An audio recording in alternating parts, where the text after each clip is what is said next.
Welcome to the Galen Trombley Show. Be sure to subscribe, review, and share the episode. You can follow me on social media at Galen Trombley. I hope you enjoy the show. Greetings. Please hold for a very important message. Light speed sequence initiated. How may I help you? Bonjour. Security breach. The truth shall set you free. Awesome. It's a miracle. Stabilizing.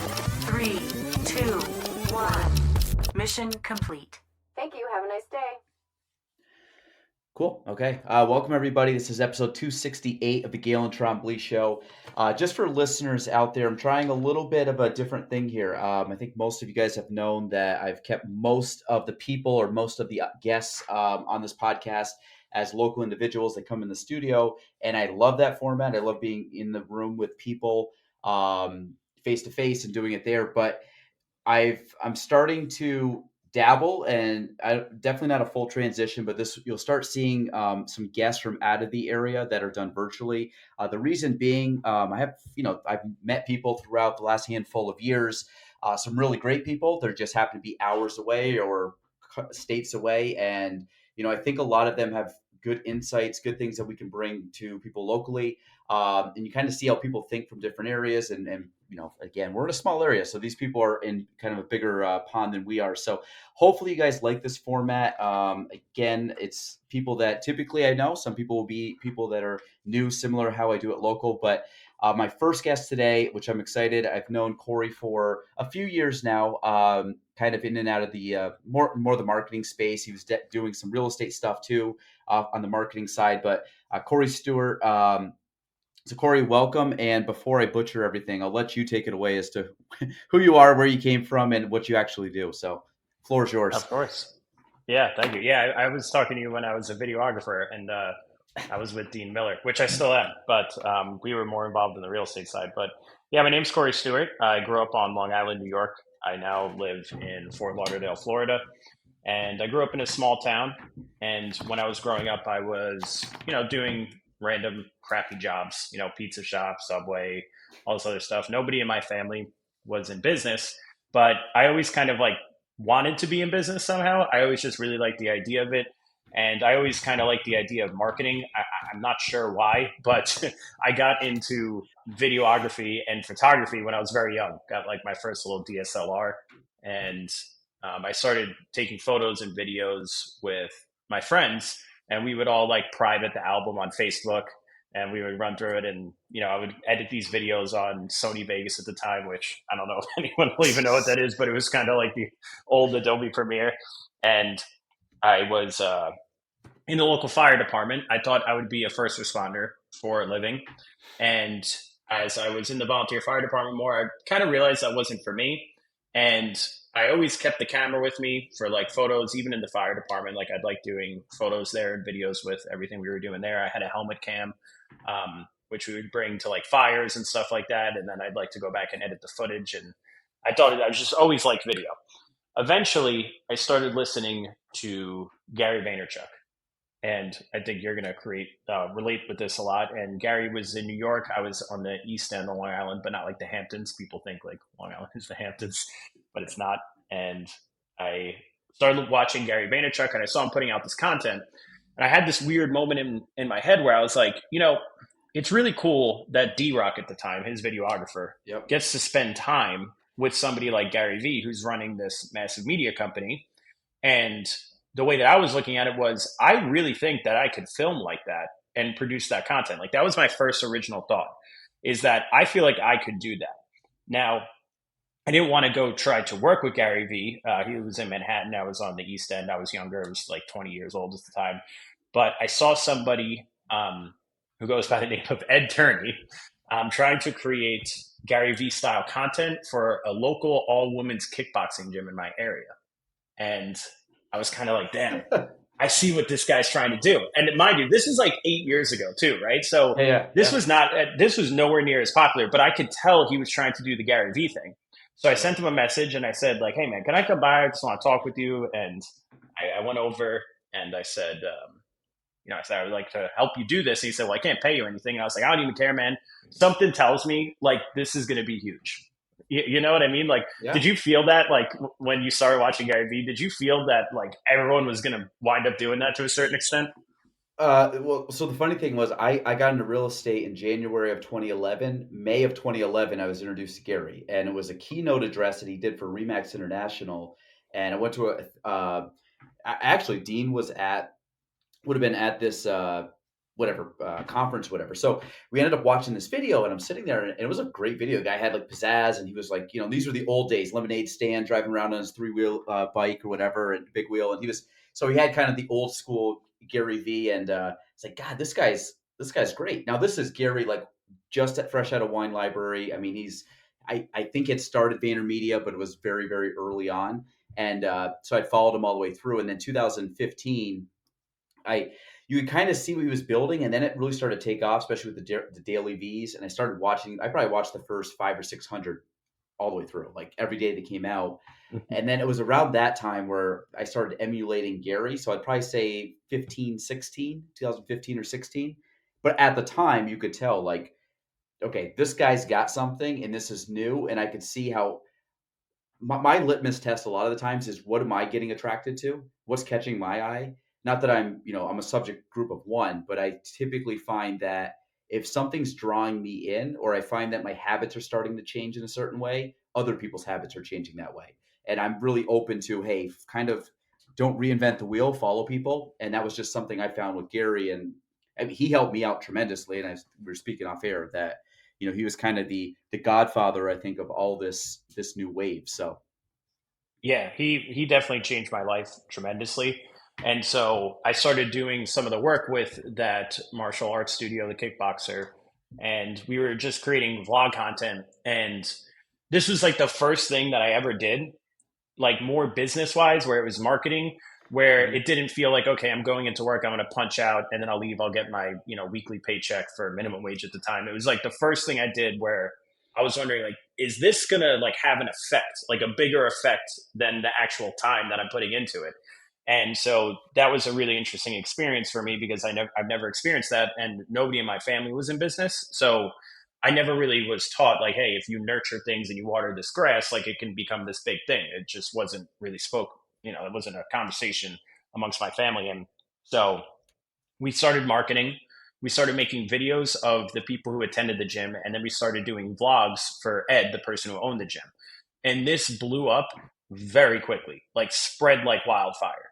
Now, at the time, 21, 22 years old, this was like my first at bat, with like trying to do something that was a little bit more against or off the beaten path rather. And so to see it blow up like that, it was very weird to me because I heard all these stories, especially coming from my family when I was talking more about business. Like they're like, oh, it can really fail. It can go really bad. Things can go sideways. And then it was like the first thing that I did, it just blew up. And so everybody was messaging Ed saying, hey, how are you doing this? He was getting invited to speak places. And we were actually going back and forth to VaynerMedia too for different things. So this was so surreal to me because I went from being in the fire department, being in community college, watching Gary Vee videos, thinking like, oh, I think I could do this. Within 4 months, I'm not even kidding, within 4 months, I was sitting 5 feet away from Gary Vaynerchuk, like at his office, listening to him at the 4Ds event because, excuse me, people would hire me to film them in VaynerMedia. So I used to go to 4Ds and people would hire me to film them. And so this was like, you got free access to all the content. Exactly. Wow. So that's very cool. This was probably like the biggest mind shift for me ever. I really love this story. So I was working, like I said, minimum wage jobs. I was in the fire department. You didn't get paid for that. I was going to community college, but as we started doing more videos, I was like, this isn't going to be for me. So I wanted to drop out anyway, but I was still kind of going, and I had no money. And I used to go to the city to, film these things or film other clients for free because I was always trying to do things for free. And I was always afraid of being able to get back home on the LIRR because I thought that my card would decline and that would be an issue because like I was pretty far away from where I lived. And I went the first time to VaynerMedia. Somebody said, "Hey, I want somebody to film me." Didn't talk price whatsoever. And then I filmed him at VaynerMedia, got to meet Gary Vee, hear everything he had to say. Everybody in that room paid $10,000 to be there. I was at the time thinking like I made, I paid zero. I made zero. And Mhm. then when we left, the guy said, "Hey, I'll pay you what I normally pay my videographer." And I was like, "Oh, you don't have to." This was insane. Like I was, with Gary for a few hours. Like, you don't got to pay me. And he's like, "No, I'll give you." So he Venmos me like $600. Now, to me, this was like life changing because my Yeah. weekly paycheck at my jobs at the time was like 200 and something dollars. So to get Mhm. $600 and then also do that. So that I remember walking back in Manhattan, just like I kind of felt like at the time when I was younger, I was like, I think I broke the system. Like, you know what I mean? It felt like I kind of escaped, and it was just such a good feeling to experience that $600, and I'll really never forget that. But after that, I dropped out of college, and I was like, no, this is going to be the thing. Um, and so we kind of created a little media company where we would do it for other people. And so we would vlog other people. This is how I wound up meeting Dean, my current business partner now. But we would vlog other people. And when we were doing that, nobody else really understood it. So there was people who understood like videography and they would do weddings and they would do all this stuff, but nobody really understood it in business context. Like they didn't understand documentation or organic content or posting to grow your brand. So there was like zero competition for what we were trying to provide to customers. Like only a very small portion of people understood this. And so when we said, yes, we are the people who understood it, it was a done deal. So, that was just it was such a weird point in my life where I realized like, oh my God, if you put something out there valuable and not a lot of people understand, like you can win very quickly. And that business scaled very quickly. We were running around like crazy people because we had to film people every day, but Were you it grew. were you managing other people at the time Yes, yourself? I was. So, and then what roughly what year was this? This was, oh God, so this is like 7 years ago. What year would that be? 2017. So, because I Yeah, around remember you there. did a few like early on vlogs with Dean, and I don't know, obviously there Mhm. was kind of a short run of that, but that was probably around that time, right? 2017, maybe. Yeah, so Dean actually wound up contracting with that company, and that's how I Okay, met Dean. So gotcha. Dean and I connected very quickly. The first day we spent together vlogging, because that's what we would do. We would spend a day with the business owners, and we would get them their content afterwards. That first day I spent vlogging with him, we just really connected. And at the time, I felt like very overwhelmed with the way that we were doing everything with clients. I knew some clients weren't going to re-sign. Like, we had to go find new ones. And then I saw Dean wanted to do it. So I was like, hey, listen, I'd rather just kind of leave doing this and just work with you and try to focus on building something because I feel like that is what was needed. And so that's what we wound up doing. I wound up just working with Dean. I mean, hearing that from an outsider perspective, that sounds like it was a kind of a wise move on your part. What did you feel like at the time? Because you were heading, you were controlling something, and then you said, "Hey, I want to kind of give this up." Like, did you know like the self awareness of like, "Hey, this is probably a little over my head at my current stage of business," or was like the opportunity more of like a streamlined focus, like one guy, one thing? Can we just kind of put all our eggs in that basket versus having? I'm assuming you had a wide variety of clients at the time. Oh yeah, it was all contractors, doctors, lawyers, HR professionals. Like, it was all over the Can you hear place. that? But no, Wait, just okay.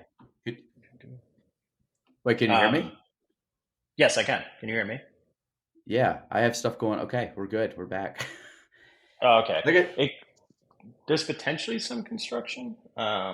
I don't know if that's what you No, heard. no, did I cut? No, I had a call come in. Oh, okay, okay. Like I No, I said, didn't hear that. this will be a learning curve here because we have some things. That's okay as long as you can. It's still recording, so we're good. So what I Yeah, was we're saying, like, did you find that was something of just like pure awareness of like, hey, this was you know kind of above yeah. my skill set? It it was more of a security move because again, I wasn't like nobody in my family was in business, and I kind of felt like, hey, I might crash and burn here, which would have been a good learning experience in and of itself, but I kind of decided to avoid what in my mind would be the crash and burn, and so also I wanted to be around Dean because I felt like his knowledge and everything, like the first day I was with him. So Hmm.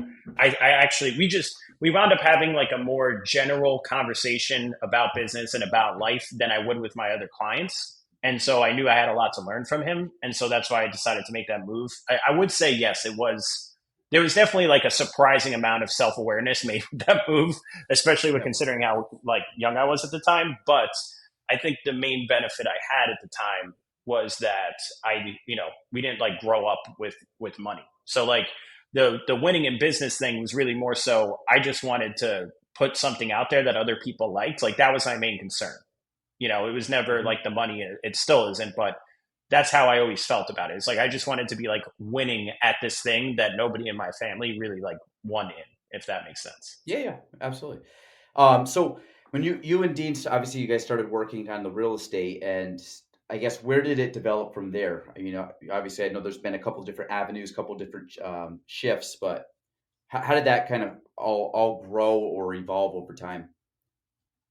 So what wound up happening was we were putting out content and it was growing his business, but I always heard like both sides of the argument. Like I heard people saying like, "Hey, this isn't predictable. This isn't scalable. You don't know what your ROI is." And then there was a bunch of other people who were like, "Hey, the ROI you can't calculate it, but it makes sense to do to grow your brand because you ultimately wind up getting more, customers from this because more people see you on social media." And so as time went on, when we were producing all this organic content, what very quickly became a reality was paid advertising. So rather than trying to manipulate the organic algorithm and do all the things people were talking about at that time, like there were all these tricks and hacks, which, some were true, some weren't. We realized that we could just cut right through all that noise by creating something that people would like in the community and then running paid ads specifically to the community. So that was like the first big evolution because Mhm. now not only was I creating the videos. I was then editing the videos, and then I was creating the advertisements for those videos. So this is what really spawned the beginning of like my first marketing agency, where we took care of the whole thing. Before it was just vlogs, and we would get them content and little micro clips or reels or whatever people want to call them today, shorts. Mhm. And now we were like, okay, we could focus on getting specific content that can be ran for months through paid advertising that can be, you can attribute business directly to those advertisements. And so that changed everything for me because now I felt like I met both of those worlds in the middle. Like I met the branding side that everyone was like, just post whatever and just keep doing it. Like it'll pay off. And then the other people who were more like cynical about it, it kind of came together. And at least for me, and I think this is what happened to, you know, society in general when it comes to business on social media. A lot of people used to say it was stupid. I think nobody really argues that it's a stupid way to acquire more customers now. But it used to be a pretty big argument. But I think the paid advertising in relation to content is what synced both parties together, and like everyone's like agreeing more about this, if that makes sense. So, I mean, and again, we're talking this is like the late teens at this point, right? 17, 18, somewhere in that range. Mhm. What have you found as you started to dabble in this, as you started to grow, gain more experience? Where was there any like aha moments down? Because obviously you mentioned that paid advertisement. Was there anything else that you're like, okay, this is a major jump up from what I knew before, and I'm starting to have that moment of realization where I'm like, hey, I'm actually doing this. I'm kind of learning. I'm becoming more legit. I'm gaining better, whatever, better clients, more money, whatever that might be. Was there a moment in time during that period that you could pinpoint and say, hey, that was a turning point for sure? Yeah, there were a lot of moments of clarity in how simplistic it could actually be. Because again, I kind of thought every strategy you would put down on paper, it was more of like you were winging it at the time, and you were just kind of hoping for the best. Which obviously there's still a certain aspect of that when you're running like any type of marketing campaign or any paid advertising campaign. When I was when I started putting the ads out and I saw the views and then I saw how many people were messaging because of those videos and then I saw the back end where some transactions were being completed for real estate purposes. I was like, okay, wait, this could be a lot more simple than how some people might make it seem. Is that like a guiding principle for you? Is just simplicity? I was trying to keep things as user friendly, least friction as possible. Yes, and that's how I got into a lot of the systems building, which I think we can eventually get to. But yeah, I really think that, and funny enough, I was at a conference, 2 or 3 months ago, and so this is 2024 now, and one of the main speakers at the conference got up on stage, and they wanted to go through this whole presentation on marketing to sales to service, like the three core fundamentals of business. And when everybody in the room was asked, like, hey, how many people here are running paid advertisements, or they're marketing their business, telling other people in the local area what they do, almost nobody raised their hand. Like, it was a very small percentage of the room. And so I don't mean to oversimplify this, but I do think that when it comes to marketing, if you view it as more people need to figure out about who you are and what you do for you to increase customer acquisition costs, it could become a little bit simpler. And you don't necessarily have to worry about like all these other hacks or techniques or tactics or anything like that. It's just more people need to figure out about who you are and what you do. And that will create more interest if you have the right offer for the audience that you're serving that content to.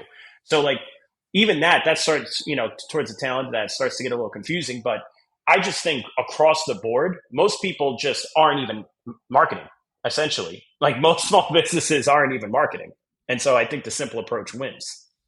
Um, yeah, so I mean, that was something that I had. I mean, back when we talked about Gary Vaynerchuk, 2000 about 15, 16. I say 16 is when I really kind of put my foot into it and tested it. And what you found was like it was a slow growth. Like you felt there wasn't much. People aren't really liking stuff, and then but a lot of it was like the conviction of like, okay, he's saying it works and it makes sense to me. Like I understand what he's saying, and I feel like just letting this thing ride and giving it some time to kind of blossom is going to turn into something. So I kind of kept my foot on the gas for years.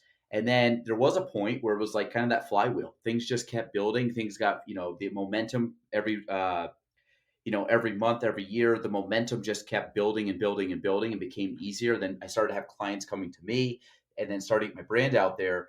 And what happened, I took a step back over COVID, just partly because like I had built up all this, and then like 2020, it was too crazy to maintain everything. So I was too much like sales, sales, sales.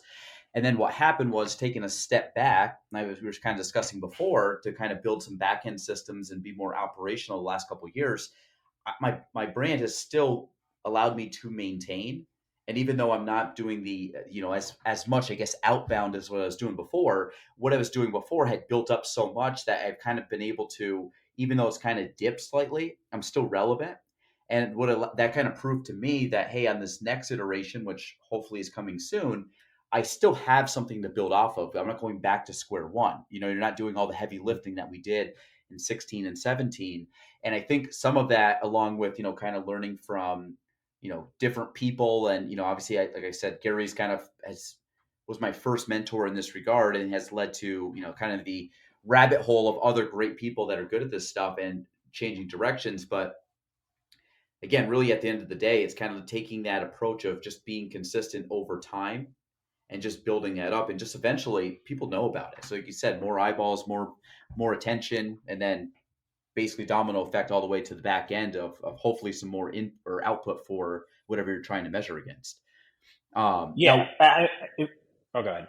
oh no, I was going to say, I mean, keep that. I had a follow up after you're done. So I think if you were to view it this way, even if you are a national based business, if you run a hyperlocal business and just imagine like 5 to 10 mile little radius circles where you can run your ads, depending on your industry, right? Real estate, 50-mile wide circle for Mhm. for paid advertising. But just imagine more people within a 5 to 10 mile wide radius knowing about your business, and you're paying for it, and people are seeing you, your face, your videos, and your company for like $15-20 a day. And so when you view it that way, I think it makes it a little bit easier for people. Now, the actual buttons you have to press to get there, I understand that can seem daunting and confusing, but ultimately, I think it's kind of necessary at this point to learn that as the owner, just mainly because of the fact that if you rely on other agencies, it's a very dangerous path to take, especially if you rely on local based agencies. Now, regarding, I was gonna say, with regarding to local or national, I mean, how's the breakdown of who you currently work with, if you had to pick, like, or even regional? Yeah, I mean, I work with businesses across the country. So, we work with contractors, same thing, doctors, we have lawyers, we have other consultants. I mean, we have some oddballs out there as well who, are specifically niched down into some type of thing like sales training for insurance companies. And, I work with people who do licensing with the state and permitting with the state. And the reason that we keep it so wide now, and I can really work with, you know, pretty much most small businesses, is that I pretty much know what their problem is going to be, or I know how to like go down the path of discovering what the constraint is in their business. Because I started with marketing, and then I was like, okay, I could market better. I could see leads come in. And then I would have clients where it's like, hey, the marketing and the leads are coming in, but there's not more customers, or like they're not ecstatic about this. Like, why is that? And then I take a look at, the sales department side of things, and I'm like, oh, okay, well, that's where the problem is. And then it's like, okay, well, you can market, sell somebody, and then get them over to service or fulfillment, but then you don't get what you expected out of that customer for whatever reason, maybe churn, or the deal didn't go well. So it's like, okay, that could be like the final constraint point in the list of things. And so when I look at most small businesses, I think a lot of people are like, hey, I need more leads. And the thing is, they might not need more leads. They just might need to nurture the existing leads they have better and fix their sales constraint. And so every business is going to be experiencing some constraint that's stopping them from getting to the next point or going from point A to point B, depending on where they're trying to go. Like there's going to be something in that business that if that constraint was relieved, you would get to point B. Regarding small and large, I'm going to say smaller businesses or local businesses, whatever, to larger scale businesses, are the constraints very similar? Do you find that there's a discrepancy between the two? Do you find that, like I said, I would think as a small business, at least just what I'm looking at, is that you have a limited number of people wearing a lot of hats, so things kind of fall through the cracks just because you're trying to do everything. And then I'm assuming the bigger businesses probably have more departments, have more levels, where a little bit more niche down. Um, but I guess speaking to that, do you find there's much of a difference between constraints in different Yeah, size businesses? yeah. The main, so it's the main. It's always the same problems. Like it's the same core issue. It's the potential solution for it, and if they can get it done. So like if you're running like a 50-person sales team and you want to reorganize how your sales pipeline works, that's going to be pretty bad. You know what I mean? If you're running a one-person sales team and you want to reorganize your pipeline, that's pretty easy to patch up. Like, you know what I mean? So they have the same problems. It's just the fixability of them ranges because some companies are, so far down the road, maybe they're building enterprise value, they're looking for an exit in the next 2 to 3 years. And so any major shift, even though they know this is broken, could make it worse. As opposed to a smaller business, if they see a path for them to increase their customer acquisition, chances are they're gonna take it if they can afford it, right? And they really believe in it. As opposed to like the bigger companies, they might say like, "Hey, listen, we know this is a problem. We want to fix it, but it could just cause too many problems if we try to." Well, yeah, because one of the things when we started growing quite a bit, and I knew this was going to happen, was, and I had to be strategic about it, was, do we want to market, get clients, build up this business, and typically bring in more revenue, and that which allows for growth, knowing that we had built our foundation that we were built on at the time was good for the size we were at, was not good for where I thought we could go and knew we were going to go. So basically taking the strategy of like, hey, I want, kind of taking the, what is it? Was it Zuckerberg? I'm trying to think like, basically move fast, break things, whatever that quote is, was kind of the idea of like, how do we grow too quickly, which I knew. And it was funny, the marketing company that we were still involved with back then, I told them, and this was back when we had zero growth. I mean, we were like stalled. And I told him, I said, I know this is going to work. And I said, the problem is we're going to grow too quickly. And I said, we're going to expose the business because it's not built for where I think this is going to head. and that's basically where we hit in like 2021, which was why I took a step back. But because I was thinking, I'm like, I don't want to expose a bad process. And I knew that that process was going to be bad if we just kept like hammering it down. And kind of what you said, you're going to hammer it down, and the resources and any leads you get or any people that are coming in expecting a level of service or expecting a level of, hey, this is the company that we see on the screen, and we're having that expectation when it come through the door and reality doesn't match up. I didn't want to have that. So that's why, going back and fixing those issues was more of a strategic play. And I'd say right now we're building out more of a solid foundation, even though it's not maybe as publicized, but it's allowed us to get through the ebbs and flows the last couple of years, actually fairly strong. And hoping that when the offensive comes back, you have that baseline that allows us to get to the next level until, again, it gets too big and you have to go back and kind of start dabbling and changing some things up. I mean, is that something that you guys have experienced just internally working, through the growth over the last 7 years or so, or have you been able to just manage that growth with a small team? Yeah, we've been able to manage the growth mostly because of me being hyper aware of where people are going, like start to finish in the business. So Mhm. a lot of people would really serve themselves well by like getting a better grasp on their CRM system. So if they had a better CRM system, one, if your CRM system doesn't allow for certain things like this, then obviously you need a better CRM system. But imagining you have a good CRM system, a lot of growth can be managed from that because you can put both onboarding for clients, onboarding for employees, and you can systematize and also automate rather a lot of different processes that people don't necessarily think is possible to automate.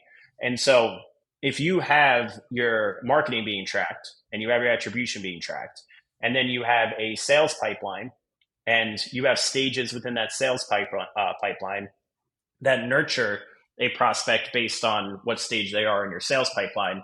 And then you have a service pipeline that allows for you to see where each customer is at. And you can create training around those systems. Then it's much easier to A, deal with a large volume of people with not as many employees, but also B, if you do need to hire more people, it's rather simple in comparison to be able to get them into your system and like hand them that training and say like, hey, here's how the business works, like A to Z, because it's just marketing, sales, service, right? So when you look at a CRM, I mean, is there one that sticks out for you that you prefer, or do you have a Yeah, go-to, or is there? for any business outside of real estate, it's HubSpot, and then for any business inside real estate, it's Follow Up Boss. Yeah, and we don't have Follow Boss, but that was like the one, again, just some constraints and kind of cost reasons. But I thought Follow Boss is probably the best for real estate. Now Hmm. now again, when you start looking at like a CRM, and I should just say in your business in general, getting away from tying into the CRM, but um, one of the things that I came across this years ago, and I don't know if I got this from Tim Fair. Tim Ferriss, right? Or I'm assuming, or Hmm.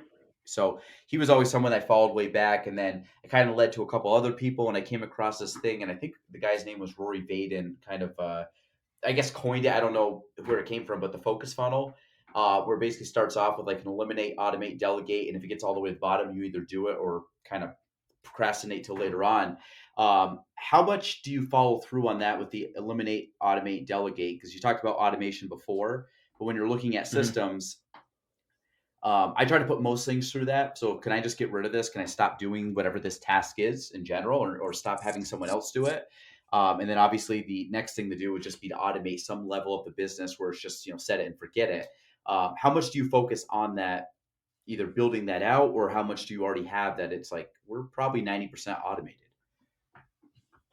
So, I mean, it's really improving. It's improving the messaging within the automation. So, if you were to automate a lot of your contact points with either a contact marketing qualified lead or sales qualified lead or prospect, however you would like to label them, if you were to automate a lot of those contact points, you're not, you're probably not going to be adjusting like when you would contact them or through what communication platform you might contact them automatically. But what you will be altering is the messaging based on the timing of like the market and where things stand. And so you'll definitely be adjusting that as time goes on and improving on that.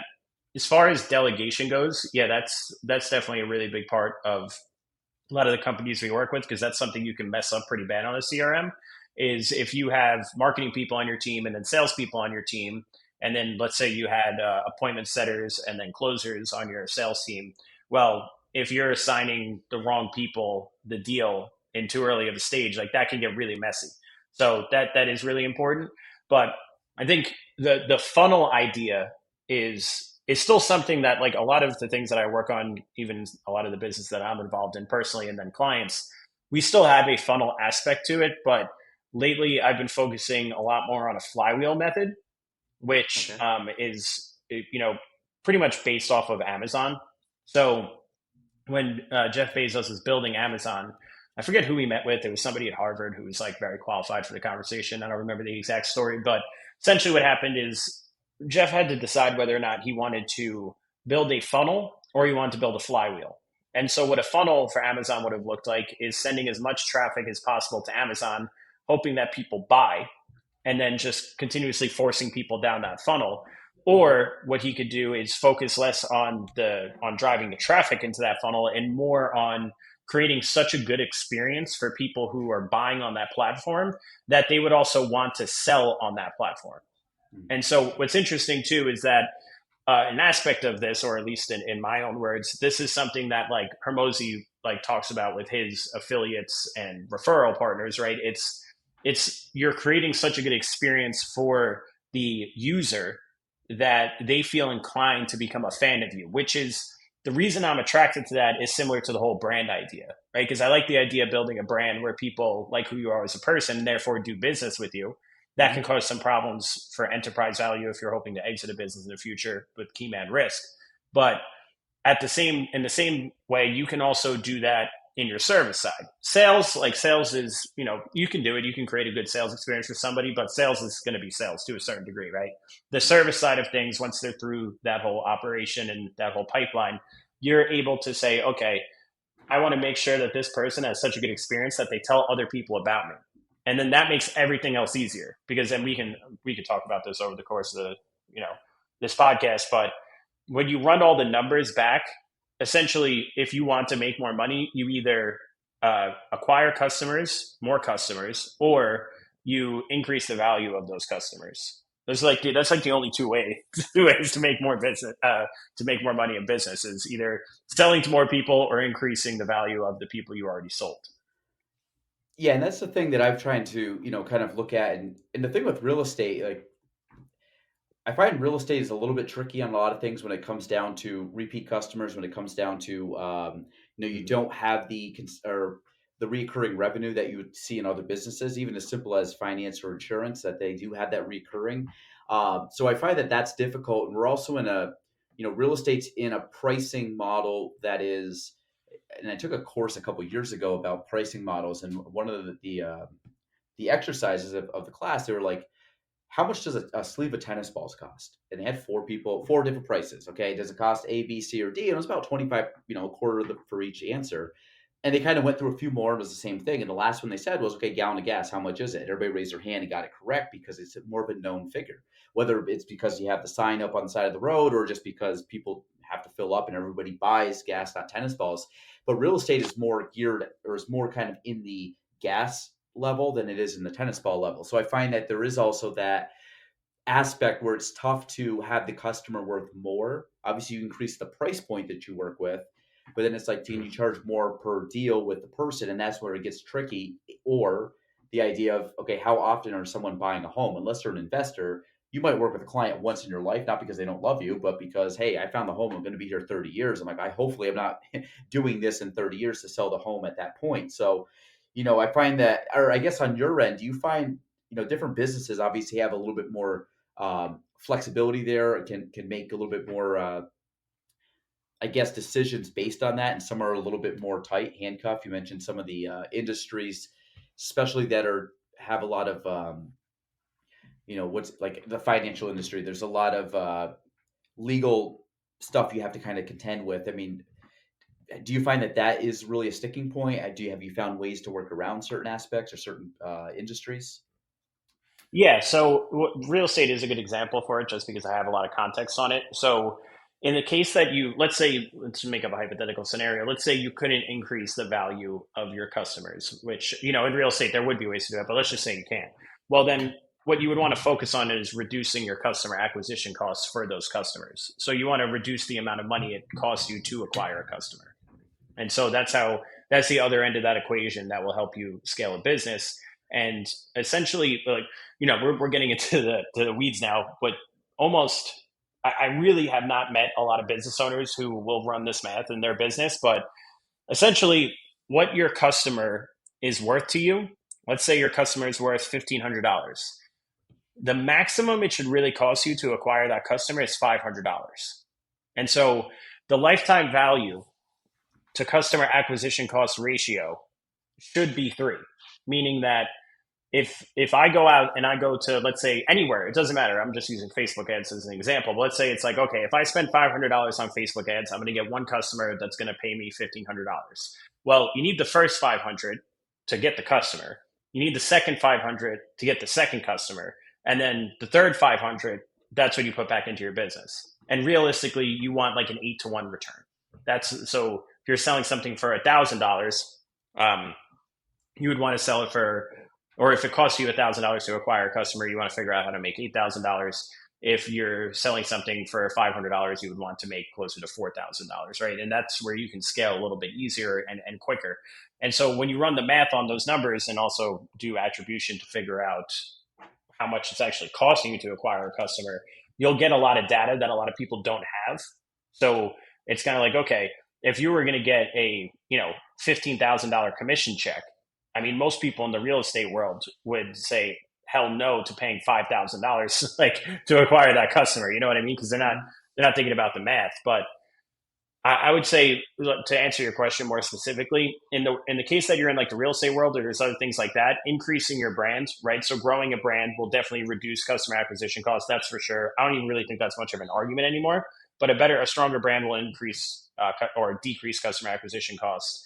And on top of that, you could also run better paid advertisements, or you can have a better funnel for people to go down, or you can increase the experience that a customer has to such a point where there's a very high likelihood that they tell somebody else to go work with you, which overall reduces your customer acquisition costs. So those are like the 3 main options, I would say. Yeah. And I agree on all those. And I think, like I said, it just kind of builds into that flywheel, is that it gets easier every rotation as you put that work in. What are some current business trends that you think that have changed, or you're starting to see in the landscape? And this could be across the board, specific industries. Is there anything that really jumps out? Oh yeah, AI is definitely going to be huge. We're actually releasing a new SaaS either this week or next week that is specifically designed for LinkedIn. And what it will do is it'll just go ahead and you create campaigns based off search criteria. So like, for example, let's say you were looking for roofing company owners in Las Vegas. You just type that in and the AI bot will message all those people all day long and you don't have to do it.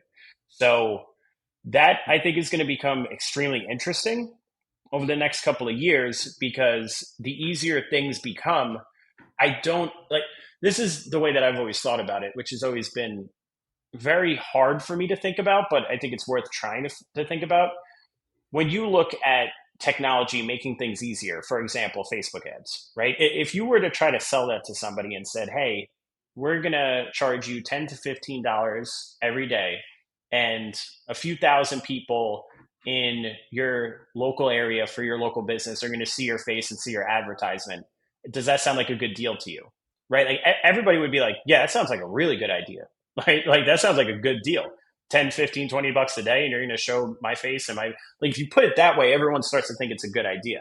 But what's interesting is the more accessible these things become, I'm not necessarily feeling an increase of usage.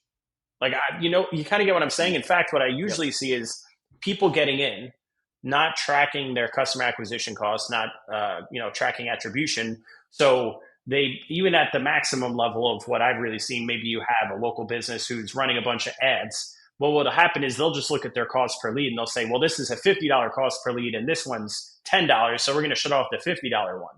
But the $50 one might have gotten them 2 customers and they're not tracking it. So they don't know. Like, you kind of get what I'm saying. Yeah, so yeah. I think AI is going to make things a lot easier. And I think it's also really going to expose people who like need to take a step back and go back to education.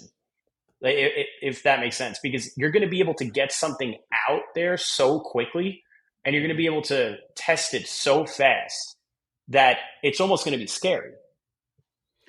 Well, so I mean, I've been using Chat GPT, and is that the one for AI? Is that the one you typically go with? I know there's different Um, AI services out there, but So, so like our, for example, the SaaS company we're releasing is built using OpenAI. So like we have an okay. API key with OpenAI that allows us to make calls to what most people would know of is ChatGPT. You'll hear people joke about saying like ChatGPT wrapper. That's not what ours is. It's coded, but um, yeah, I've used ChatGPT many a times for like emails, campaigns, stuff like that. Creating like an aura to an email and having that as like a consistent prompt, especially for Mhm. clients. Like if we're building out, the emails that are going to go out in their sales pipeline. So we'll go ahead and use ChatGPT for that, and then we'll have to change it on the back end because it usually doesn't give you the best stuff. Well, and yeah, and what I found with kind of what you mentioned, it just makes things quicker. And a lot of it I've been using more for brainstorming. So, I just pop it in, say, I want to create this in the style of this with this, these topics interlaid and it's to this audience and it, and it's almost instantaneous how fast it kicks something out. And then obviously I kind of do a filter through it, but it allows me to take the actual brainstorming portion and just kind of get me up to like 80-90% very quickly. And then I fill in the gaps, but it's allowed me to take that initial, you know, where so much energy goes into the thinking process and trying to figure it all out, where it just allows me to go, okay, I have it at least an outline to work with, because I feel most people, if you're trying to do something more of like in that, like deep workspace where you're trying to really focus to try to make something, a lot of it is there's no box to play in. It's like an open field. So it's like, okay, what am I actually going to construct where there's no barriers, there's no constraints, there's nothing that I actually have to play within. It's kind of up to my own imagination, which is awesome when you're thinking about it. It's so hard to do when you're trying to be your own kind of artist or creative on doing that. And again, I know you have background in that, but then, to have this, AI come and say, okay, well, here, I'm giving you at least some direction based on what you're trying to accomplish. I find that it just allows me to save a lot of mental energy. And it allows me just kind of almost like a second opinion a little bit. But then I can go through and filter stuff out to how I best see fit based on, more of the very specific nuances or niche stuff I want to talk about. Um, Yeah, that's definitely a factor. It's gonna, but I think the way that you put it, and again, this is just the beginning of it. Um, it's reducing, the amount of energy you have to use mentally to be able to accomplish a task, which gives you more time for other tasks, which means you'll mhm, probably get to the point in which you're trying to get to quicker. And so absolutely. Yeah. that's really what technology, imagine 30 years ago if you asked somebody to say, hey, I need 10,000 people in the local area to see what you do and who you are, right? Like that was kind of a, that would at least take a little bit of time, right? Depending on Yeah. what vehicle you would use to get that done. You could do that in like 2 days now. So that's what's interesting to me. That the technology is creating this opportunity for people to do things quicker, come off as a bigger company easier to the end customer, and then get data and reporting way faster than you used to be able to. So the speed at which things are going to enter the market is just going to increase rapidly over the next couple of years, which I think is really going to test people's ability to, actually be like a good business owner, because now there's no slow burn really anymore if you're using these tools, in my opinion. What do you think the biggest advantage and the biggest disadvantage is going to be with AI? Because obviously it's a thing, it's coming or it's here, but it's going to only get better. I mean, do you think, you hear about it replacing jobs? I think it's going to replace jobs, but I think it's going to open opportunities for other positions. I think it's also going to force people to adapt and become better because they got to keep up with it. And I think that, but again, it's such an infancy of it that it's still kind of the unknown. But to me, it's like I'd rather embrace it than fight it, because I think again, it's kind of, you can go kind of back through even the last 20 years of history with how fast technology's come out and how many people have put up these, this kind of like drag against it, saying I'm not going to conform to it. But it's like, well, it's a tidal wave. It's gonna just take you out. So you're better off kind of jumping on and surfing with the wave than trying to fight it. So when you look at from an AI perspective, where do you think the biggest opportunities lie, and where do you think the biggest, maybe the kind of a old school SWOT analysis, but what's the biggest threat with AI? So I think the biggest opportunity are the businesses that are going to embrace it from the top down, because even if they wanted to stay away from it, I don't think they're going to accomplish that because their employees are going to use it to complete their job quicker anyway. So it's either you create a disconnect from upper management to, the lower employee level by essentially making it so that they try to hide the usage of AI, or you Mhm. embrace it as a company and then everybody uses it congruently to agree on what it should be used for and what it shouldn't be used for. I don't think it definitely is going to take away jobs. I definitely see that happening, but I do agree that it's going to open up the floor for new jobs because I don't think AI being readily available means that the CFO or CMO of a company wants to spend time talking to ChatGPT. So like it's somebody still who, let's say someone was an email copywriter for a business, right? I think that person's still going to be an email copywriter. I just think they're going to be able to do more emails. Like, you know what I mean? I think it's just going to increase the outputs How of how labor. how close, Corey, do you think that it's going to be where it could replicate someone down to like the complete, like, because right now I find you can tell a lot of like that's not that person, or that's definitely AI generated. At what point do Mhm. you think it's going to be indistinguishable? Where I'm like, I have no clue if this is Corey talking to me or if this is actually AI. And I know I feel like we're very close to it, but you can still find the subtleties where I'm like, I know that's AI.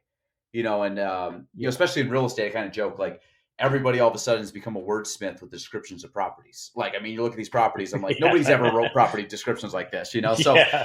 when you look at that, I mean, that's obviously kind of a very simple very common when we see, but um, yeah, I guess how quickly are we there to like you and I can have this podcast and it could sound just like you and I, but we're like, wait, we did a podcast, Corey? I wasn't there, and people wouldn't know the Um, difference. I really don't think we're far away from that. I honestly, I wouldn't even be surprised if this gets pretty shocking by like the end of the year. I could be wrong, but I saw a TikTok yesterday that was AI generated, and I was actually sitting next to my girlfriend when I played on my phone, and the only reason she noticed it was AI generated is because it said it on the ad because they were trying to promote using Wow. their actors. So I mean, we're definitely pretty close to that. Funny enough, the SaaS company that I'm releasing within the next week or so, the webinar that I designed for it, I didn't do. I actually used an actor. Now, the ability for it to take like you or I and then make it perfect, I think that's going to be the hard part because like if you've heard someone speak and you've interacted with them before and then you hear the AI, like I think that's going to be a little bit harder to nail, but as far as like creating an avatar that people use and then give it a script and it speaks and like the company is trying to perfect that avatar, I don't think we're far away from that like at all. In fact, we might even be there already depending on the software. Well, you think like again, I look at it, I mean, I have hundreds of hours of audio out there on the web. Like I feel like someone like me, someone like Rogan, or you take any of these people that are just they have a ton of content online. I mean, that's just to me, AI can easily replicate someone like me. I think it's harder if you have someone that's like, hey, we only have one 30-minute clip of them, and we're trying to kind of fill in the blanks here, but. I do think that especially when you start getting to the publicized figures, when you start getting to these people that are really out in the public, those you're already seeing. Like, did that politician actually say that? And Mm-hmm. unfortunately, people are, I think, can't cut through, what's real, what's not real, or kind of take it with maybe a little bit of skepticism. But you're going to find, again, we're already seeing that. That's going to become more problematic as you go through of like these fake accounts or people like, wait, who's actually saying this? But I think from an actual, from a goods perspective, if people use AI for good with some positive intent, I think it's going to be awesome. But it's kind of the same thing. You're trying to put, you're trying to make sure that everybody's using this responsibly, which we know would be silly to think that everybody's going to do that. So then it's kind of like this weird in between. But I just look at it as like Yeah, I think you have to embrace it. You have to, it's here. It's not going to go away. Um, yeah. now regarding I guess when you look at like strategic planning for these kind of things, so when you're working with a company, different sizes, different locations, different sectors, what's the planning approach look like with that when you're starting to add in these automations, you're starting to use AI, you're starting to use kind of the fast changing world of digital marketing, digital landscape. How does that look? Do you take like, is it a year approach, 30-day approach, 90-day approach? I mean, is it almost just daily? You Yeah. just go So like, the way that we run that is we do an initial audit. So what we would do is we'll sit down with usually founder led businesses. So we'll sit down with the founder and we'll structure out an audit for them, seeing where their tech stack is at the moment. Usually smaller businesses have a tech stack all over the place because they've been sold a bunch of different things, and then usually it's kind of different. It's kind of a mess. Maybe they had somebody do some Zapier work for them and it just looks like a giant messed up web. So the first audit process is trying to figure out, hey, why did you get these things? Why are they in your tech stack? What did you want to accomplish? What did you think it was going to do? If they have employees, we need an org chart. So we need to look at like who's doing what and who should have what permissions. And then what we'll do is we will essentially try to find a constraint in their business, not all of them, but just a single one that we could use as a benchmark for whether or not they, will see us as a successful resource. And that's usually a 90-day period of time. The first 30 days, separate from the audit, is like building. So we're doing developing on their CRM, like I said, mostly HubSpot. That's really where we want to work. The second month is implementation, so getting the team accustomed to it. And then the third month is based off of reporting. So like they are getting all the information back for what they're doing. As an example of one of the constraint points that we would discover and then attempt to solve through automation, it could be like a no-show rate. So, let's say a company has a 50% show rate. Well, we don't necessarily need to increase their, monthly marketing qualified leads. We don't necessarily need to increase their close rate if they're making money, right? That's not necessarily something that we have to, we don't have to look at everything. We can look at the no-show rate and we could say, hey, you're at 50% no-show rate. Let's try to increase this by 20%. So let's get an extra 20% of people to show up. And then when you actually do the math for most businesses, that's going to add like multiple six figures to the business. So it makes it worth it. It makes the switching of tech stacks worth it. That's a very painful process, the migration of everything over to something like a HubSpot or even Follow Up Boss for that matter. And so that's usually what we do. We find a constraint. It's a 90-day process. when you look at, I guess, getting up and running, like how, because you guess are some of these companies, like you said, they might have a tech stack. They come in. Do you look at them and say, like, what would be the biggest challenge for onboarding someone? Do you find that a lot of them are kind of a mess? Do you find it's just lack of education or kind of understanding of everything? Is it, or lack of direction? Like, hey, we really don't know what we're trying to accomplish here. Well, so funny enough, before we even get to that, what I discover a lot is people who are in business that really don't want to be in business, or like they've Mhm. tried to convince themselves they want to do it, but like they're not really, their personality doesn't really align for it because they can create this wall of reasons why they think they're not succeeding. And of course, a lot of those might be out of our control, but as far as the business goes, we can control them and pull these levers for them. And so, funny enough, throughout that whole process, you kind of really figure out if like we'll be building and cleaning up their tech stack, but then usually the conversations we're having with them from a service standpoint is like very uncomfortable because there'll be like some major flaw they have in their approach to thinking or interacting with their employees or something else, and we have to tackle that, or else then everything we're doing is kind of a waste in our opinion. So I've always found that fairly interesting. Um, but as far as like when you're looking at the consistent business issue, most of the time the consistent business issue is just not even really marketing, or like what they're calling marketing is pushing it. Like, they're not really marketing. Or B, once somebody responds to any of their marketing pieces, they're not properly nurturing them. And so like, for example, people will set appointments with people. And I actually deal with this with real estate agents, especially newer agents. But, like people will book appointments to them and cancel the appointment.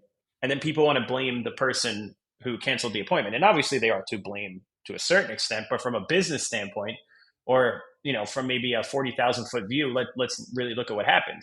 hey, this person said they were interested in meeting with you, and then they decided not to meet with you. Well, what's the reason for that? Well, it's because they didn't feel like they were going to get anything of value by meeting with you other than being sold, or they didn't prioritize meeting with you because they didn't find it interesting enough. I know it's kind of a harsh way to look at it, but I mean, Yeah. what other way do you cut that cake? You know what I mean? If somebody books an appointment and it doesn't show up for it, fundamentally, they didn't see the value in showing up for it over doing something else. You know, Yeah. excluding emergencies and stuff like that. Yeah. Yeah, and I think anytime, like, I mean, being in sales, being in a business where you're dealing with the public, I mean, I look at that if there's something goes maybe in a negative direction, where you're like, okay, that whether it's a rejection, someone doesn't show, there's some type of not a meeting of the minds. It's easy to point the finger. I try to internalize it and say, okay, how could I have done better, and use it as a learning curve. Even said, and it could be totally that person, be like, okay, this was just kind of a crazy, but really at the end of the day, you do have to dissect it and say, is there something that I'm missing? This could be a flaw that I may be blind to, and I got to take a look at it. So once you get over that initial sting, then it's like, okay, let me really focus on this and put it under a microscope. And is there anything that we can change to upstream or downstream? Um, Now, regarding, I guess I'm going to kind of word this as I worded it originally as like your personal philosophy or guiding principles. But is there anything when you look at business as a whole, is there anything that you would like to see more of? Would you like to see less of? Is there anything that you want, or again, more focus on? And I Um, know that's broad, but you can kind of go wherever you want with no, that. But just kind of like, how do you, if in a perfect world, what would Corey like to see more companies kind of implementing or maybe decreasing? So, as far as the decreasing side of things goes, I'd like to see a little bit harsher of penalties for people who are specifically targeting like 18 to 22-year olds with get rich quick schemes. I think that can do a lot of damage to the business space because if that might be someone's one and only at bat in their life at business, and if they just get completely scammed, that could greatly alter their view of or their ability to accomplish things in business, or maybe their mapping, like their own personal mapping, they could feel like their map was removed because they were scammed by somebody and they couldn't see through it. And so I think that is definitely an issue that needs to be tackled with how easy it is to build a personal brand these days and how easy it is to come off as an expert, which of course everybody when marketing, like everyone's going to go through a period of time where when you're marketing you're going to make yourself sound better than you are. That's natural. But the the devious activity and like the outright harmful ones are, they're definitely not receiving enough consequences. I know the FTC wants to get involved in that. Probably what's going to wind up happening is those people are going to continue to get away with it.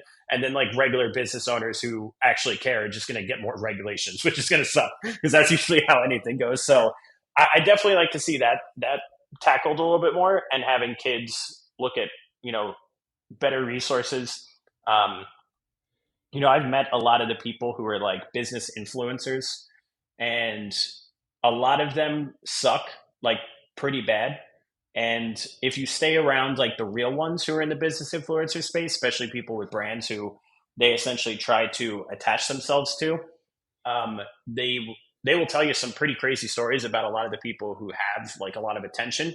But I think better transparency would be pretty cool in that regard. I think that would create a more healthy environment. Now, aside from all of that, I think what businesses need more implementation on from like a founder-led business standpoint is I think that business owner has to be willing to put in more work to at least learn a surface level of each department, like marketing, sales, and service. Because, excuse me, I think a lot of people try to get into business and they try to just tell people, hey, do this, do that. And like they want to just delegate everything. And I understand it to a certain extent. Like that's how it's eventually going to wind up to a very large extent.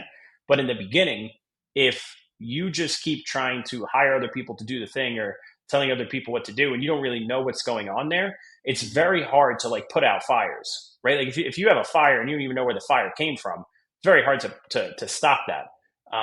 Or if the fire is continuously being reignited, it's very hard to stop that if you don't have like a good idea of the blueprint of the house. And so I think that needs to happen more. I think there's going to be platforms that make that a lot easier because I think people are going to have more digestible short information like some of the best things I've ever learned or heard, I learned in a very short amount of time. It wasn't like a 5-day process of some business mastermind or conference. It was like, you know, very short lesson like that. I was like, okay, I now know this, and I'm gonna implement it. So yeah. But I find most stuff you learn too when you start applying it. I try to put it through this lens because you kind of be like any where it's almost like paralysis by analysis. You just learn, and never do anything. I try to figure out what are the commonalities between maybe 5 or 6 different people all kind of saying different things. What are they all kind of gravitating towards? And you try to find those principles that I think you can kind of pull out really at the core. That's the stuff that I'm really trying to look at and say, you know, what are all these like influencers, whatever you want to call it, in the business space, what are they all connecting on at some level, more at a deeper level? And I think you're right. I said a lot of it you can hear one line, and it's like you can go more like granular on that kind of stuff, but really at the end of the day it's like you said, like, can you automate? Like, focus on automation. Like, and you Hmm. know, and I think a lot of things out there, like I said, just fixing the problems. And you mentioned a couple, people in the business space that I think kind of go back to, hey, it's not get rich quick. It's like this is a grind. This is like you got to put the effort in. And I think everything that I've always done, I want to know how it works. I don't want to necessarily have to know every bell and whistle on it, but I want to be able from Hmm. like I said, a macro and a little bit of a, kind of the old Gary V, clouds and dirt type thing. You want to be in the dirt a little bit, understanding how things connect, because I find I make better decisions when I'm a little bit closer to the front lines and a little bit further away.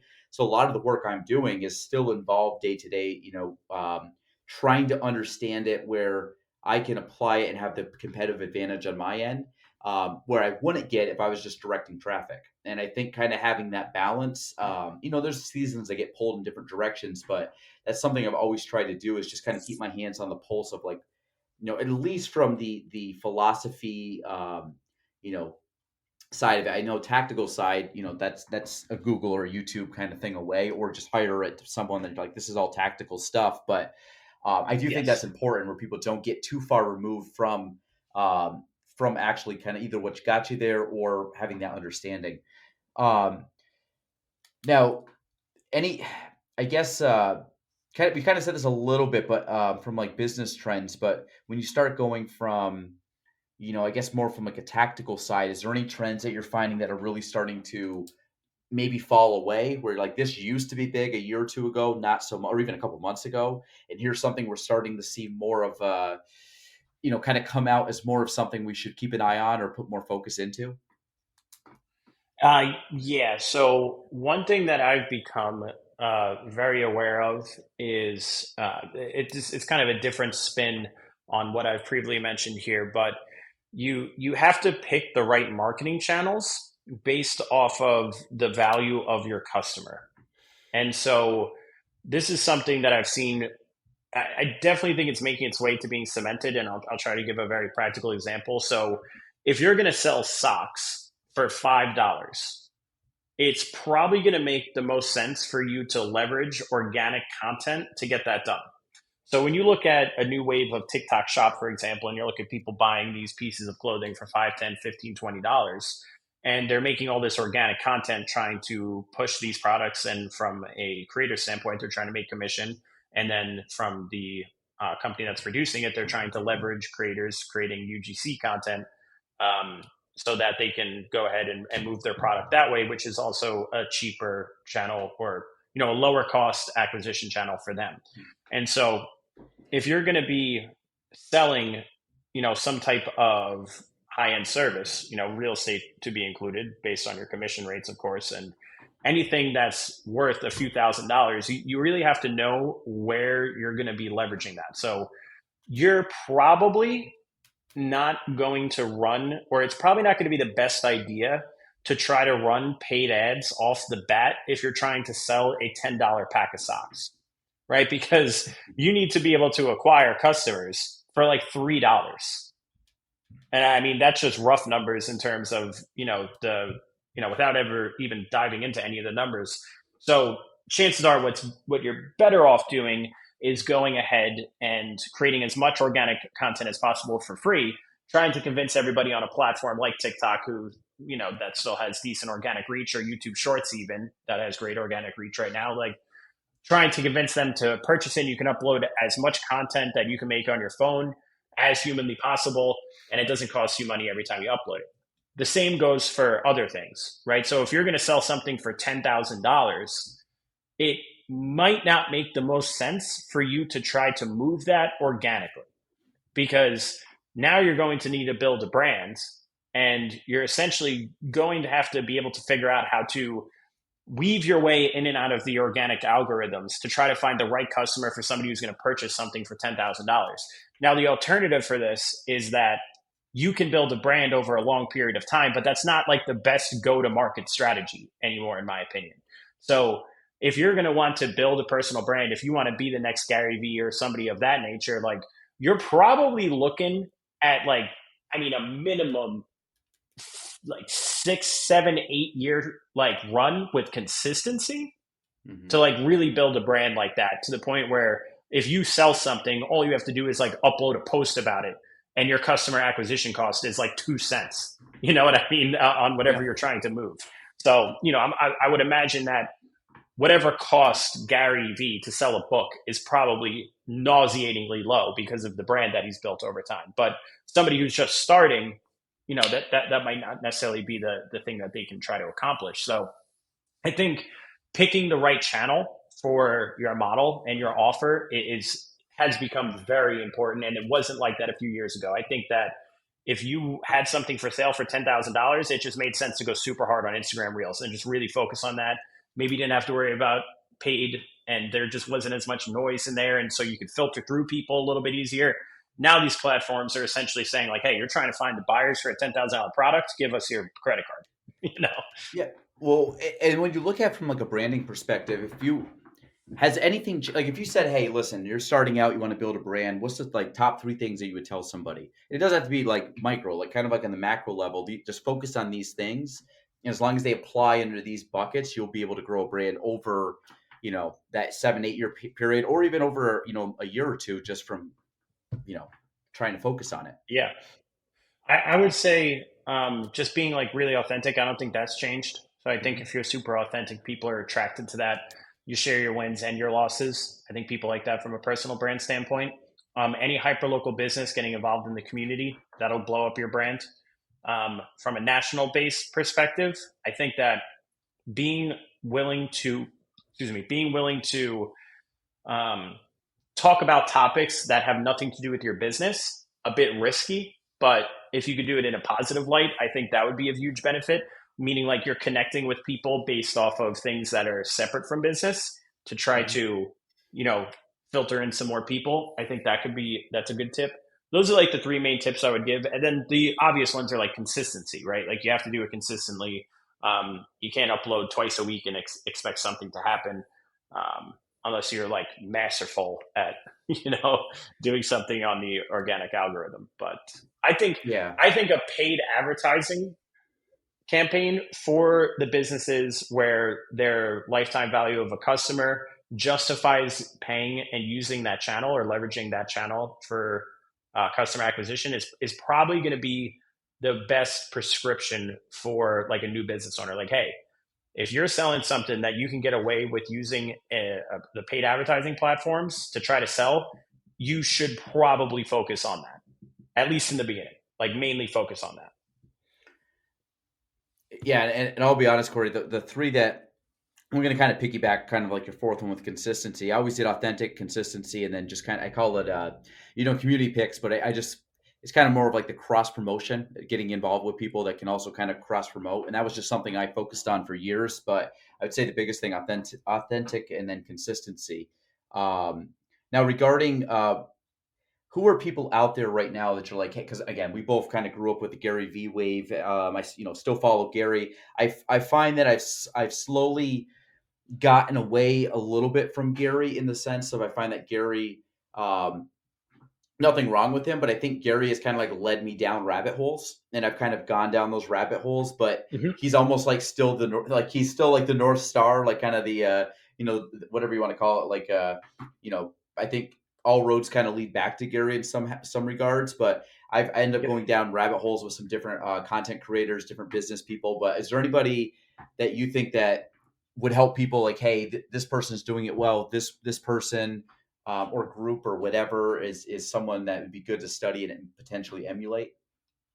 Yeah, that's going to be the Hermosis. I think they're probably the one of the more practical people to look at right now. I think Mhm. that following what they've done since around 2018, 2019 would be of massive benefit to anybody thinking about getting in business because it's a lot more.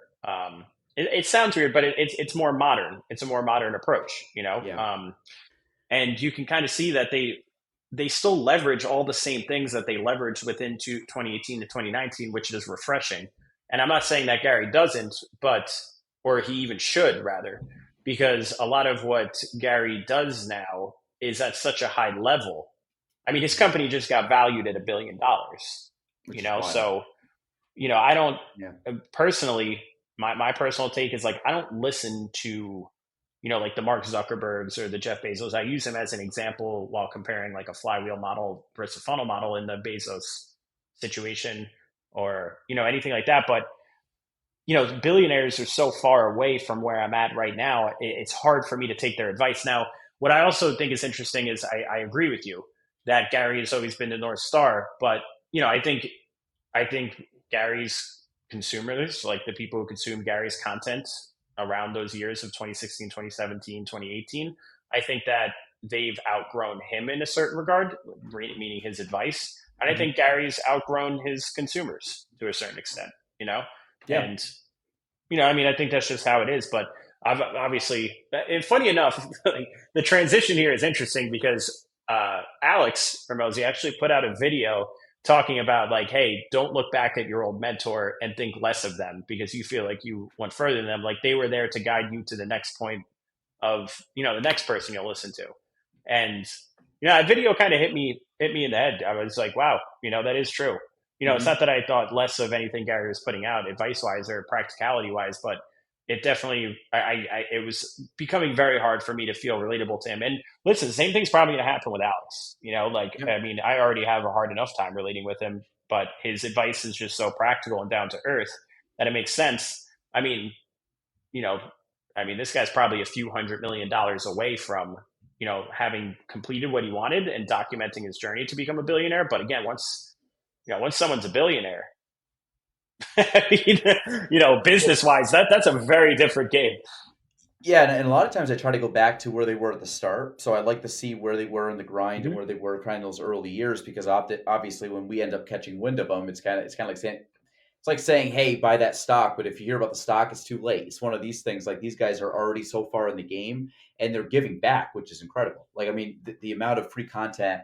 Like I would say the same thing. I've gone through ebbs and flows. Gary was like a big pillar, and I would say right now the Hermosis are both the big pillars for me. And there's been people in and out of that. Like I mentioned Tim Ferriss on different regards. I find Tim's more on like lifestyle and he's kind of more on that regard and kind of simplicity and kind of structuring things that way. But I kind of look at people for different reasons. But again, like I said, it's just kind of a building thing. So like Gary is like, I'll never unfollow Gary kind of thing. It's always the nostalgia to Yeah. see something from him. I always want to see what he's up to.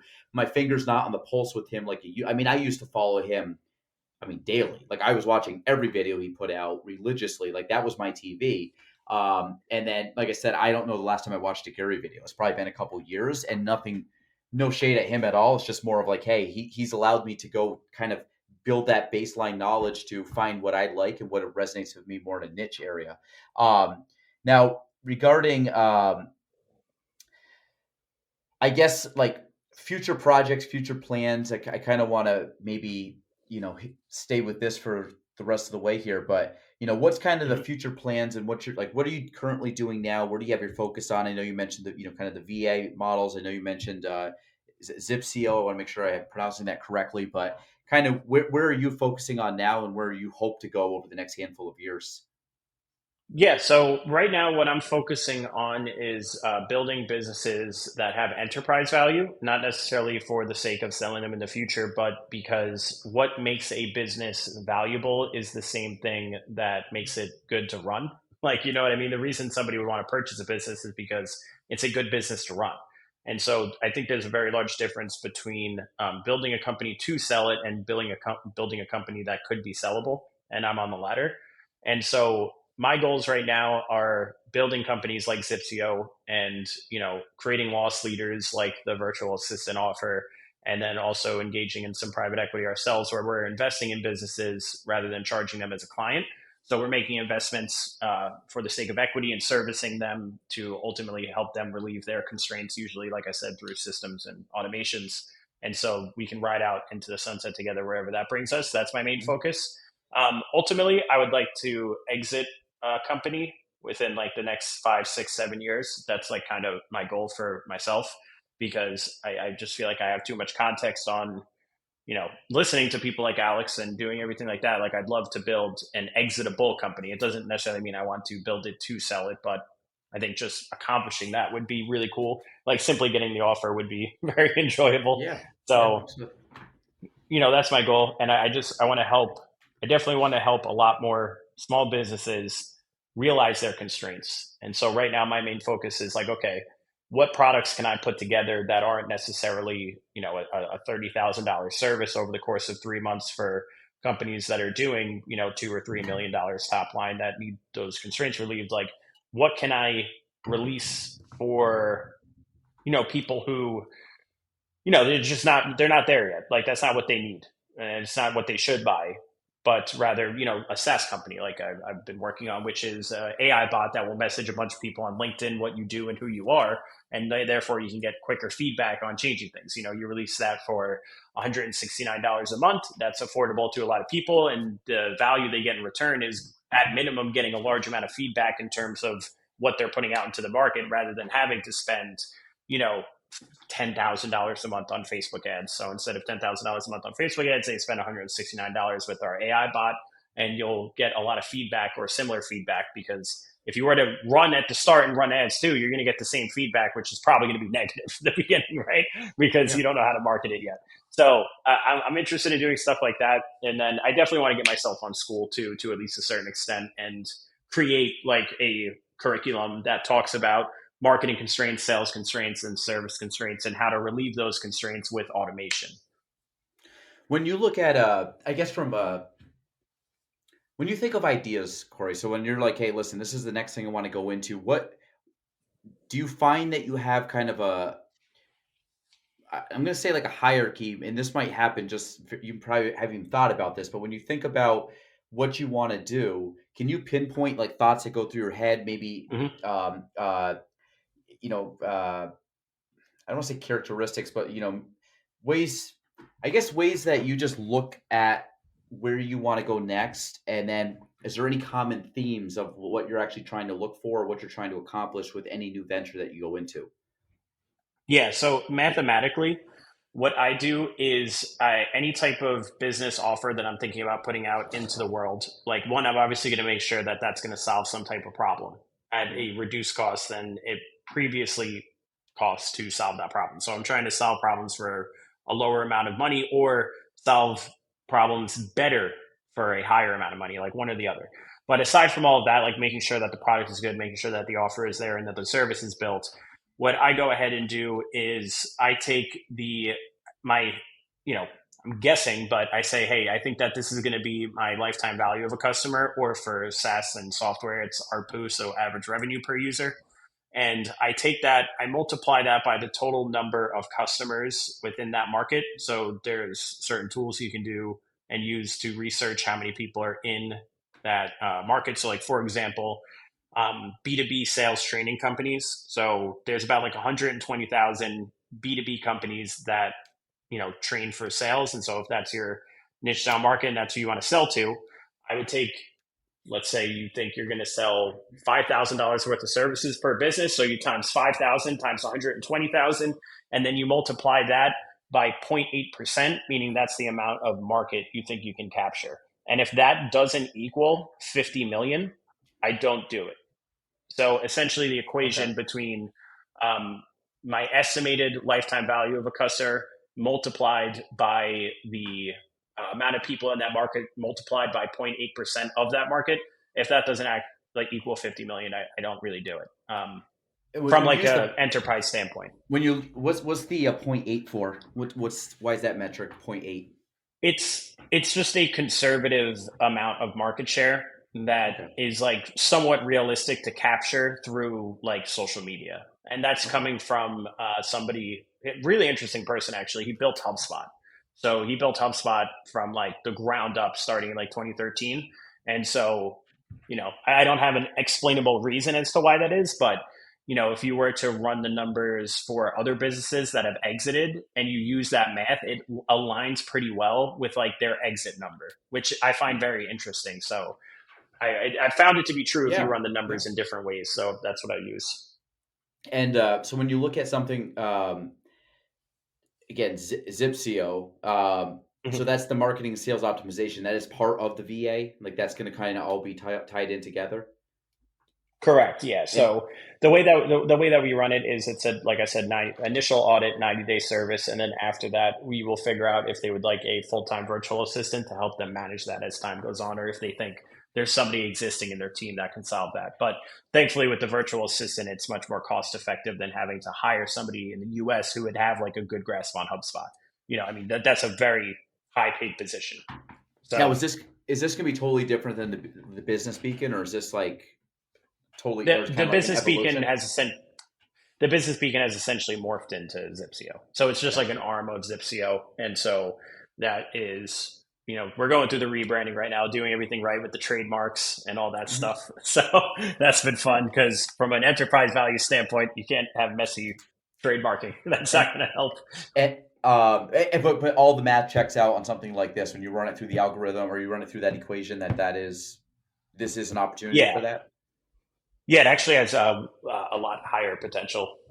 But essentially, the reason that I do that too, like fundamentally, is that something I learned and I kind of learned this coming from growing up where I grew up and, having nobody in business, is that if you're in like a $1 million model, right, and you say like, hey, the maximum I can make if I was going crazy is $1 million. And let me actually go a step backwards. So I always liked cars, right? Like I was always Yep. into cars. And so that was always something when I was younger. Like I always liked exotic cars, McLarens, Lamborghinis, Ferraris, all stuff like that. They were always just so interesting to me. And when I was younger, I couldn't put it into these words, but I always felt I was like, there's just no way you can accomplish that, even if you worked like 80 hours a week at a job. Like it's just not going to happen. Like, you know what I mean? Like most jobs, you could put in 120 hours a week, something impossible, and you still wouldn't get there and be able to afford that. So I was like again, I couldn't put it into these words. It's not like I was thinking like this when I was younger, but it just felt off, and that's definitely what pushed me to business. As I've gotten older, I've realized that the vehicle you're in, the model you're in, will definitely determine where you wind up. So if the maximum amount of money you can make working like an animal is like $1 million a year, and you do 20% of your full potential, you'll make $200,000, right? So if your model is 100 million and you do 20% of that model, you'll make 20 million, top line, of course. But so the point is like the better model you're in, the more growth it has, the more likely you are to at least do way better than you may have originally thought you could at the beginning of your journey. And in reality, that's kind of what employees do to a certain extent, right? Like an employee who goes to work for a publicly traded company is essentially doing so because there's a pretty large guarantee that that model has enough potential to be able to take care of them for the rest of their life. So I just kind of apply that to the founder standpoint. Well, that's also something I've looked at, and that's part of the reason, and again, I'm in real estate, and we kind of look at, what you can actually accomplish, and numbers I hit probably 4 years ago, 3 4 years ago, was about peak market. It was the highest I've ever seen someone, produce in, the 14 15 years I've been doing this. So I Mm-hmm. looked at that and took a step back. So now a lot of the things now, granted, I didn't, I'm going to take that equation that you mentioned, but um, I've never looked at it through that lens before. But my idea was, okay, if I'm going to work and I'm willing to put in work, how can I do it efficiently? But how can the return on that time be worth more? So basically, it's like, just for people that are listening, how can I lower my inputs to create a bigger output? So and you kind of look at the extreme examples. There's people that can push a lever and produce, basically could make billion-dollar moves with the push of a button because they built up so much leverage. Now I'm not at that range, but the idea behind it is that's where I want to put more focus on than, hey, let me just try to have these incremental gains, which really at the end of the day is actually even more input to get a slightly better output. And that's kind of the thing that I've evolved over the last handful of years, which is why, the Hermosis are someone that I kind of look at and say, okay, because he talks a lot about that. He talks about the leverage. He talks about, the input output equations. And that's something I've been trying to put more emphasis on, just knowing the pathway I was on. Like, I kind of hit the peak of what could be done. And there's ways that you can potentially squeeze a little bit more out of that. But like you said, the vehicle is, you're almost hitting the ceiling there. So then it's like, okay, try to kind of take a step back or a lateral slide over and try to find some type of new boat to row in or something like that. Or, whatever the Yeah. analogy you want to You use. know, if you're competing in the SaaS world, right, and the grand prize is exiting, I'm just making up a random number. I'm not saying this is Mhm. what usually happens, but if you're competing with people who are exiting businesses for $120 million, right, and you're doing 15 to 20% of what they're doing, like that's still pretty good. You Yeah. know what I mean? Like it's Yeah. and of course there's a trade-off there. Like you're going to be dealing with bigger problems and all that stuff, and you're going to be putting in probably more stress, right? That's definitely a factor to everything. But um, it still plays out that way. And if you look at like if people really took an audit of like what they were trying to sell, especially in the beginning stage, especially when they're younger, and they were like, "Hey, is this even scalable?" The answer would probably be no. Mhm. Especially when people are first starting out, which it's not supposed to be scalable in the beginning, right? Like whatever you do in the beginning, you're supposed to spend a large amount of time with people, your customers, to figure things out so that you can condense the amount of time it will take for you to provide that value to somebody in the future. That's the whole point of, like kind of what I did in the beginning. I spent whole days with other business owners and Yeah. like documenting their day and filming them and creating content. And so I was downloading a lot of information that wasn't scalable. Like the amount of Mhm. clients I could see, I at least needed a day to edit. So the amount of clients I Yeah. could have was 4 a week. That's max unless you hire other people. But then even that model's still not that scalable, right? Mhm. So um, due to like certain other problems with, retention and other issues like that. But ultimately, it's like if you were to really sit most people down and say like, hey, is what you're doing actually scalable to the point where you can achieve your goals? Probably the answer is going to be no for most people. And so they need to like audit that, and they need to say like, okay, well, I want X. For me to be able to afford or do X, I have to be able to do Y. And is this vehicle going to allow me to do Y reasonably? And back to the whole job thing, as silly as it might sound, if you really like exotic cars and you're looking at your job and you're like, I would have to work 280 hours a week to be able to comfortably afford something like this, then you're probably in the wrong vehicle in relation to what you would like to accomplish. Now, regarding Zipsio, is this the first time that you've had an idea that you're working on that has fit that equation, or that you feel is Um, probably the one that makes the most sense? oh yes, yes, that is. This is the first one that makes the most sense from an enterprise value standpoint, for sure. Because everything that I was doing before would not have built enterprise value whatsoever. But I can actually thank Alex and Layla for that, because they've made that piece of education like the Gary Vee thing. You go out, you can listen to Gary, you can get great content on branding. You can get great advice on branding and growing your business in your local area, but I mean, almost nobody was talking about that, as far as from like the, popular world. Like people who are popular were not discussing enterprise value at all, at Mhm. least from what I was running into. Right. And so seeing that, I was like, wow, that's like a big missing piece of business. Like, you know what I Yeah. mean? And they just brought it to light, which is really Well, cool. I was gonna say, I think they brought it down to the common, like I was called the common man, like that level where it used to be Yeah. behind closed doors, big, kind of the big suites, and you're hearing that, and I think it's now become more of the lexicon of day to day. And I think that's where we talked about with Gary. Like I learned the branding, I learned the macro strategy, and I still apply a ton of that. But then it's like, okay, now I need to know a little bit more of the business sense.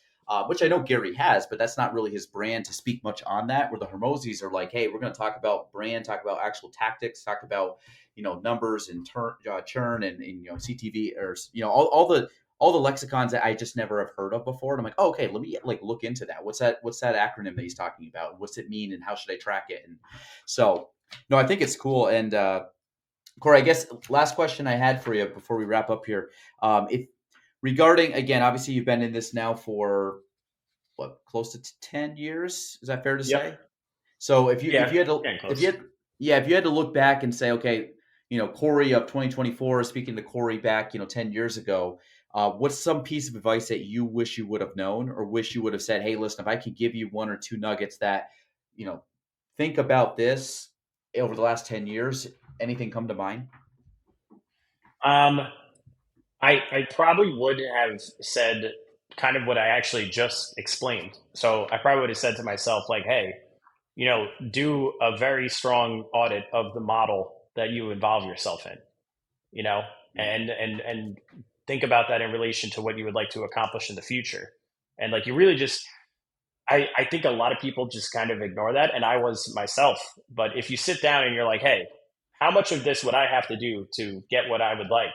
And if the number is astronomically high and impossible, you need to change something. And so that's what I would have done. But at the same time, I do think you have to spend a good amount of your time doing things that are not scalable because you need to build fundamental skills. You need to build fundamental skills through doing things that are unscalable. So, I'm not sure. I might have pushed a little bit harder on paid advertising, but there's this whole thing. Everybody says like, oh, 2018 ads were better. Of course they were, but it's still great. like, Yeah. so I don't know if I would have done too many things differently, but I wish I had that advice 10 years ago. That would have been cool. Yeah, yeah, I think about that too. But then I think kind of like anything, I don't think you really waste your time. You just start to learn. And in worst case, you build up a Mhm. tolerance, and you kind of have that. You get that grind factor in of just working long hours, and knowing you have that in you. So Corey, if anybody wants to reach you, connect with you, hire you guys out for anything, is there any special place you want to send people? Yeah, you can go to well, depending on when you're listening to this episode, if you're listening to it like when it just came out, our website is still a splash page, which is zipcio.com, zipcio.com. If you're listening in the future, that will be the domain, and you can go there and check us out. In the meantime, if you are listening to this when it was recently released, you can just hit me up on Instagram, which is Cory, Corye, as my middle initial. So Cory, Corye, Stewart, Stewart. And that's my Beautiful. social handles across everything. Perfect. Corey, I appreciate it, man. Good connecting with you, and obviously learning a little bit more about you and how the everything goes on in that brain of yours. So it was fun. Thank you. Thanks, I brother. appreciate it. Thank you for All having me. right. Yep. Thank you for listening to the Galen Trombley Show. Be sure to subscribe, review, and share the episode. You can follow me on all social platforms at Galen Trombley. Thanks for listening.